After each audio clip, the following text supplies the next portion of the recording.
Amerika është vend i pushtuar. Ka qenë një burr republikan në vitin 1992, Bakanan e ka pas mirë, ishte kandidat për presidenti i Amerikës, përballë Bushit, ke primar, si puna masit. Tipik si puna masit. Po në atë kohë në Amerikë ke parasysh nuk ishte rrjete sociale, që ne ta merrshim vesh të histori. Kemi parë vonë. Dhe ky thoshte, do filloj sot fushatën për kandidat për president, tha. Ka marrë gruan time dhe kam vënë këtë tabelën këtu, tha. Dhe tabelë shkruaj, ishte përballë Capitol Hillit, Parlamenti Amerikan, ligjvënësve. Tokë e pushtuar e Izraelit. Amerika është tokë e pushtuar e Izraelit. Tel Avivi është shteti më rënë, është kryeqyteti më gënjeshtër në botë. Nuk është e vërtetë, nuk ekziston ai shtet. Ai kryeqytet. Ai është thjesht një virtualitet që ne të na gënjen sikur kryeqyteti i tyre është atje. Kryeqyteti i tyre është Parisi. Kryeqyteti i tyre është City of London. Kryeqyteti i tyre është Washingtoni. Kryeqyteti i tyre është Wall Street. Është një rrugë në New York, Wall Street, që mos keq kupton. Jo institucion. Kryeqyteti i tyre është Hollywoodi. Kryeqyteti i tyre është Roma. Kryeqyteti i tyre është Vjena. Tirana do të jetë një nga kryeqytetet e tyre. A mendon se Majta dhe Djatha janë dy krahët të njëjtit zog? Absolutisht. Për shembull, merrni mikrofonin, testoni, bëni një mikrofon kot, sa për t'i thënë, bëni sikur një gazetar, dini rrugë. Dhe bëni një pyetje, kush dallimi midis Majtës dhe Djathës? Asnjë s'do e gjej. Ta kemi parasysh se ta bëjmë Asnjë s'do e gjej. Asnjë s'do e gjej. Pse?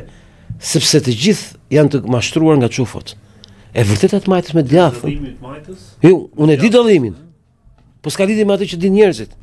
Njerëzit kujtojnë se i Majti dhe i Djathi përcaktohen nga kjo, ke parasysh të Majtë kujdese për të varfrit, ke parasysh shteti fort. Të politike që në Është shumë e thjeshtë.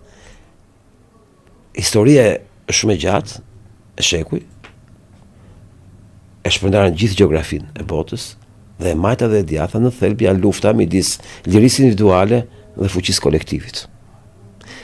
I Djathtë do të thotë që të kesh në qendër lirinë. Liria është gjithçka e individit, e cila merr vlerë vetëm kur është e kufizuar nga liria e tjetrit. Koncepti i të Djathtit është liria e individit, pas individi është qendra e shoqërisë. E Majta thotë është kolektivi. Pra shkurt muhabeti, diktaturat janë gjithat Majta. Kur s'mund të jetë diktatura e Djathtë? Fashizmi, nazizmi janë rrene, janë të Majta. Ju kanë rrejt, na kanë rrejt, më kupton?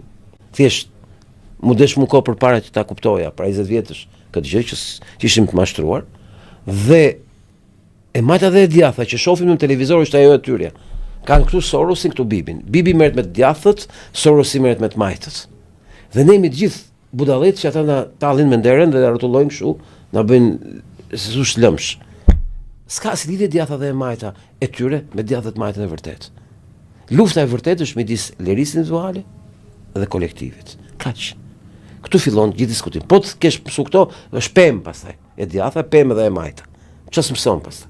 Po do kuptosh një gjë, që s'mund të ekzistojë një diktaturë e Djathtë. Pasi thelbi i Djathtës është liria e individit. Është e kundërta.